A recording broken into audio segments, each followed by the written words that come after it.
একটা সংসারে কম কাজ থাকে না, সেই কাজের ফাঁকেও নিজের হাত খরচ চালানোর জন্য টেইলার্সের কাজ করি। এইদিকে একটা ছোট বাচ্চাও সামলাই। দেখলে তো মনে হয় ঘরে কোনো কাজই নাই, কিন্তু আসলে কাজ করতে গেলে মনে হয় যে কত কাজ, সেটা যে করে সেই বুঝে। আসসালামু আলাইকুম, কেমন আছো ভালোবাসার মানুষরা? আশা করি ভালো আছো।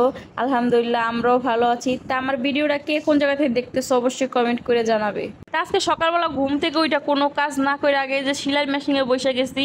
এই থ্রি পিসটা সিলাইয়ের বাকি আছে, ভাবতেছি এই থ্রি পিসটা সেলাই করলেই না জানি আমার কত আর কি কাজ কইমা যাবে। সকালবেলা ঘুম থেকে ওইটা তাই ব্রাশ করে আর কি হাত মুখ ধুয়ে খাওয়া দাওয়া করে আগে মেশিনে বসছি।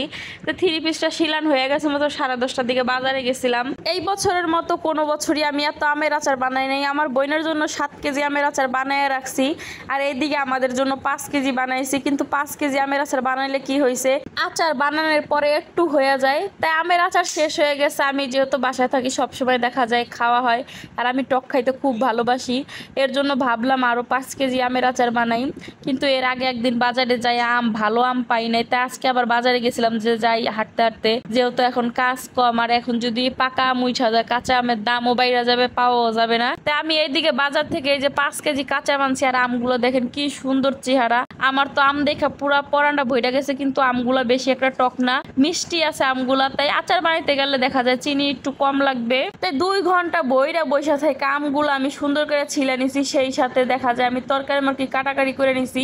যেদিন বাজারে যাই ওই দিন তো অনেক বেলা হয়ে যায়, দুপুর 12টা 1টা বাইজা যায় বাজার গুছাইতে গুছাইতে। কিন্তু আজকে তো পুরা 2টা বাইজা গেছে। 5 কেজি আম একা একা কাটছি, ছিলে আমি ভাবতেছি আজকে একটু অন্যরকম করে আমের আচার বানাবো।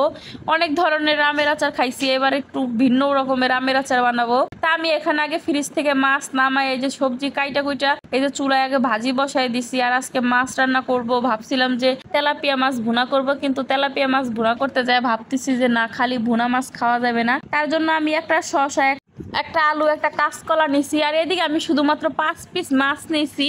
5 পিস মাছ দিয়ে অল্প করে তরকারি রান্না করবো, যেহেতু ভাজি আছে। দেখা যায় 2টা তরকারি হলে বেশি একটা তরকারি লাগে না খাওয়ার জন্য। আর আমি এখন একটু কমই খাই, আমি চাইতেছি আমার ওজনটা কমানোর জন্য, এর জন্য আমি খাওয়া দাওয়া একটু কমই করি। কিন্তু খাইতে গেলে তো জিহ্বাই মানে না, খালি খিদাই লাগে। আমার মুখে আবার একটু রুচি বেশি। তো এইদিকে আমি মাছটা সুন্দর করে ভাইজা নিছি, আর কি বেশি একটা কড়া করে ভাজি নাই, হালকা ভাইজা নিয়ে এই যে তরকারিটা রান্না করে নিছি। আর আমি কিন্তু ঝোল বেশি রাখছি, ঝোল বেশি না হইলে আপনাদের ভাইয়া আবার ভাত খাইতে চায় না। এইদিকে আমি যেই আমগুলা ছিলে নিছি ওই আমগুলা 2 ভাগে ভাগ করে নিতেছি, কারণ যেই পাতিল বসাইছি ওই পাতিলে হাঁটবে না সবগুলা। এখানে আমি হলুদ দিয়া লবণ দিয়া সুন্দর করে এই যে পানিটা বরফ উঠাইয়া পানির ভিতরে আমগুলো দিয়ে নিছি। যখন হালকা একটা বলক আসবে আর কি ভাব হইবে, তখন আমি নামায় ফেলাবো। আর এইভাবে আমের আচার বানাইলে কিন্তু খুবই মজা লাগে। তাই আমি এখানে টেবিলে সবকিছু নিচে নামাইয়া টেবিলের ভিতর রোদ দিয়ে রাখবো, ঘরের ফ্যানের বাতাসে দেখা যায় শুকাইয়া যাবে।